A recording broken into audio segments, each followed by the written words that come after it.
Deuxième partie, on a été coupé, mais c'est pas grave, je reviens et j'en étais à cette signature. Donc vous avez vu la première partie, c'est bon. Hein. Apposer la mention lu et approuvé suivi de la signature. Ok, j'écris. Lu et approuvé suivi de la signature. Mais ce que je disais juste avant qu'on soit coupé, c'est que c'est pas si bête la personne qui a écrit ça, puisque si vous regardez bien, on le voit, je ne sais pas si on le voit, signature apposée, alors entre parenthèses, apposer la mention lu et approuvé suivi de la signature, et les guillemets vont jusqu'à là. Donc les guillemets auraient dû s'arrêter là. Ce qui fait que la personne n'est pas si bête et a appliqué la règle à la lettre, lu et approuvé suivi de la signature. Personne qui a beaucoup d'humour. Enfin voilà. Bon, bref, merci à tous ceux et toutes celles qui reviennent après la longue coupure due à un problème technique, tout simplement. Hein. Mais on va toujours parler d'une histoire de banane. On va aller en Indonésie. Et en Indonésie, où est-ce qu'on va ? Eh bien, l'Indonésie, c'est un immense pays. Je crois qu'il y a 260 millions d'habitants. C'est énorme. On va aller sur l'île de Sumatra. L'île de Sumatra, c'est une grande île qui se trouve... la géographie, là, ça va être difficile. Sumatra, c'est pas loin. Au nord, il y a la Thaïlande, il y a la Malaisie. Et au sud, je ne sais plus ce qu'il y a exactement, mais je sais qu'il y a l'île de Java, où se trouve la capitale de l'Indonésie, qui s'appelle Jakarta. Mais nous, on est sur la grande île de Sumatra, qui est très longue, pour vous, c'est dans ce sens-là. Et on va au centre, dans une province qui s'appelle la province de Jambi.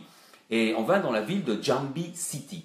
Il faut savoir une chose en Indonésie, c'est que la population devient de plus en plus âgée. Et c'est un gros problème pour le gouvernement indonésien, puisque la population devient âgée, mais l'Indonésie n'est pas un pays riche. Donc très peu de retraités ont une retraite. Tout simplement 25% des retraités, c'est-à-dire des plus de 60 ans, ont une retraite. Et 75% de ces personnes qui travaillent encore n'ont aucune couverture sociale. Donc c'est pour vous dire qu'on n'est pas pauvre, mais on ne roule pas du tout sur l'or. Hein. C'est la situation difficile. Je ne suis jamais allé en Indonésie, mais d'après ce que j'ai lu, c'est pas facile du tout de vivre là-bas. Et c'est pour cela que vous rencontrez beaucoup de personnes très âgées qui continuent à travailler pour essayer de gagner un petit peu d'argent, pour vivre, pour nourrir leur famille, leurs petits-enfants, etc. Et la deuxième chose importante à savoir sur l'Indonésie, c'est que c'est un pays musulman. À 90%, c'est un pays musulman. 260 millions d'habitants, 90% de musulmans. Donc, en ce moment, si vous le savez, c'est le mois du Ramadan. C'est très important pour eux. Donc, tout le pays vit au mois du Ramadan. Et ils vont terminer, le Ramadan, je crois que ça se termine à la fin du mois, avec une fête qui s'appelle l'Aïd, où on finit le Ramadan et on fait une fête en famille pour manger et pour se régaler, parce qu'on a été obligé de faire un jeûne tous les jours, et on pouvait manger que la nuit. Bon, je ne connais pas trop en détail, mais c'est juste pour vous replacer les choses, parce que tout ça, tout ce que je viens de vous dire est important. Pourquoi ? Parce qu'on va aller à la rencontre de deux personnes qui ne se connaissent pas du tout, et qui vont être liées par une toute petite histoire, une histoire de banane, si vous voulez. On va rencontrer d'abord ce personnage. Voilà, il s'appelle Suratman, il a 94 ans, et il travaille. Ben oui. Salut Manon. Il travaille dans la rue et il vend des bananes. Eh oui. Alors, les bananes sont assez grosses, hein, comme je le disais dans le titre. Mais c'est tout ce qu'il peut faire. 94 ans, 10 enfants, 52 petits-enfants, et toujours au travail, tous les jours, dans les rues de Jambi City. Jambi City, 500 000 habitants à peu près. Donc quand même une bonne ville moyenne. Et l'autre personne qui est importante dans cette histoire, c'est ce garçon. Le voilà. Il s'appelle Reza. Il a un peu plus de 25 ans. Il est jeune, il a smartphone, etc. Il vit avec son temps, c'est un DJ, etc. Donc, il vit complètement sa jeunesse, comme un petit peu partout, tous les millennials, ce qu'on appelle les millennials, je ne sais pas comment on dit en français, les millennials. Les milléniums, les enfants nés après l'an 2000, ou juste avant l'an 2000, c'est-à-dire ceux qui sont avec Internet depuis leur naissance. Donc, Reza, et juste avant, je vous ai montré Suratman. Ils ne se connaissent pas, ils habitent tous les deux dans la même ville, mais un jour, exactement mardi dernier, Suratman, cet homme de 94 ans, comme tous les jours, vend ses bananes dans la rue. une voiture s'arrête. Et l'homme à l'intérieur de la voiture lui dit je voudrais acheter un régime de bananes. Suratman est tout content parce qu'il fait ses affaires, allez, il les donne. Mais l'homme dit viens dans la voiture, viens me donner les bananes dans la voiture.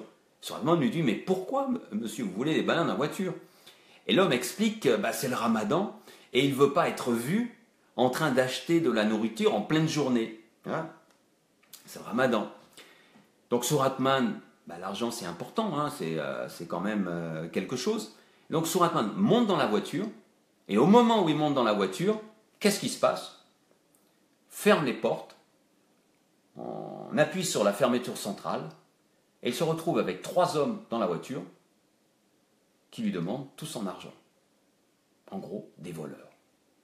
Des voleurs qui s'attaquent à un homme de 94 ans qui vend des bananes sur le bord d'une route. Dans leur stupidité, on voit pas mieux. Bref, le pauvre Suratman est obligé de donner tout son argent, tout ce qu'il a sur lui.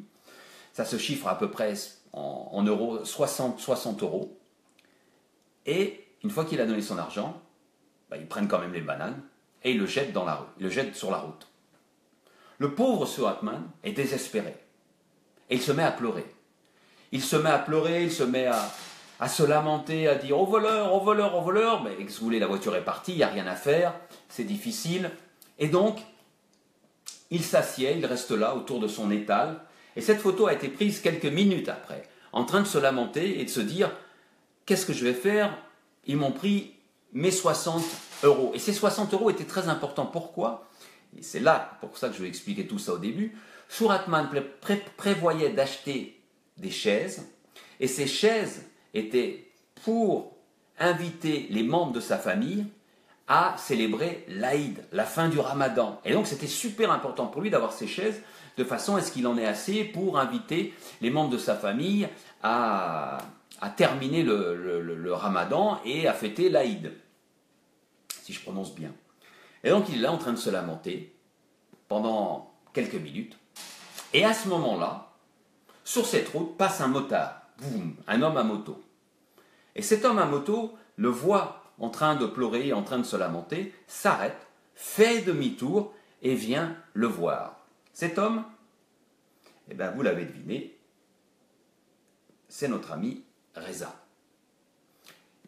Reza est un bon garçon, on va dire, qui a le cœur sur la main, et il voit ce pauvre homme en train de se lamenter, en train de faire des grands gestes, et il discute un petit peu avec lui, et Suratman lui raconte sa mésaventure. Reza est outré, pense que c'est un scandale, et il se dit, il faut que je fasse quelque chose. C'est pas possible ça. C'était mardi dernier. Et qu'est-ce qu'il peut bien faire? Reza est un homme connecté. Il a son téléphone portable. Il commence par prendre la photo. La photo que vous venez de voir, c'est la photo qui a été prise par Reza, cette photo-là. Je vous la remontre. Elle a été prise pendant qu'il discutait avec Suratman, ce pauvre Suratman qui pleure et qui se lamente sur ce qui vient de se passer avec ces stupides voleurs. Oui, Zorro. Merci Catherine. Et donc il prend la photo et tout de suite il poste la photo sur Facebook, réseau social, en expliquant la situation. Il dit, voilà ce qui s'est passé, ce pauvre homme a été volé de ses 60 euros, qu'est-ce qu'on peut faire? On peut faire quelque chose. Et immédiatement, ce post Facebook, ce statut, est partagé des milliers et des milliers de fois à travers toute l'Indonésie et tous les réseaux sociaux d'Indonésie, parce que, bon, il faut comprendre, hein, je suis allé voir les statuts et bien sûr, j'y comprends rien, je ne sais même pas quelle langue, c'est l'indonésien, je pense que ça existe, etc. Des milliers et des milliers de partages. Et l'idée vient de faire une collecte, une sorte de crowdfunding, mais avec le cœur, pour redonner les 65 ou 60 euros à Suratman, de façon à ce qu'il puisse acheter ses chaises, difficile à prononcer, pour l'Aïd. Reza fait ça, installe cette petite application et dit, maintenant, si vous voulez faire des dons, allez là-bas. En 2 jours, il recueille plus de 2500 € en 2 jours. 2500 €. Et puis cette histoire fait du bruit. On en parle sur les télés locales, on en parle dans les journaux, etc. Et ça arrive aux oreilles du gouverneur de la province de Jambi, qui lui-même, outré, décide de faire un don personnel de 350 €, plus d'acheter toutes les bananes de Suratman. Ah oui, ça va faire de la grosse banane, hein, il y en a de la banane. Et donc le gouverneur participe également. 2500 € plus 350, en gros, Suratman se retrouve avec 3000 €. Rappelez-vous, il avait été volé de 60 €. 60 €, c'est une somme énorme en Indonésie pour quelqu'un qui vit difficilement, qui n'a pas de retraite, qui n'a pas de protection sociale. Alors imaginez 3000 €, c'est une véritable fortune. Il faut se remettre au point de vue local que va recevoir Suratman. Et il la reçoit, cette somme. Il la reçoit avec des larmes dans les yeux, à une cérémonie qui est organisée, de façon à ce qu'il puisse remercier tous les donneurs, aux côtés de son épouse, avec Reza et sa petite amie, qui s'appelle Amelia, qui a participé à faire passer le message. Amelia est une fine internaute et sait exactement comment faire. Et donc, voilà la photo avec tout le monde qui sourit, Reza, Suratman, son épouse et Amelia, la copine de Reza. C'est une belle histoire, parce que je ne vous dis pas, au-delà de la somme qui est énorme pour Suratman, il va pouvoir faire plein de choses, avoir une vieillesse peut-être même meilleure. Moi, ce qui me plaît beaucoup, c'est l'usage des réseaux sociaux. Sans Facebook, ou sans aussi ce site web, je ne sais plus lequel ils ont utilisé, je ne sais pas du tout lequel ils ont utilisé. Et non, ils n'ont pas chopé les voleurs. Et tant pis, tant pis. Je sais, c'est mieux de les attraper, mais le plus important... Salut Sigine, bisous à toi, choupinette. Mais le plus important, moi je trouve, c'est le côté soutien, aide, participation. Tout le monde s'y met et tout le monde aide un petit peu pour que Suratman retrouve le sourire pour la fin de l'Aïd et sûrement pour plus longtemps, parce qu'avec 3000 €, on peut faire beaucoup de choses en Indonésie. Et ça, c'était le plus important à partager. Voilà. Et j'ai trouvé cette histoire superbe, toute simple. Et des histoires comme ça, je pourrais vous en raconter tous les jours, du lundi au dimanche. Et c'est aussi, notez-le bien, un pont entre les générations. Suratman a 94 ans. Reza est dans sa vingtaine.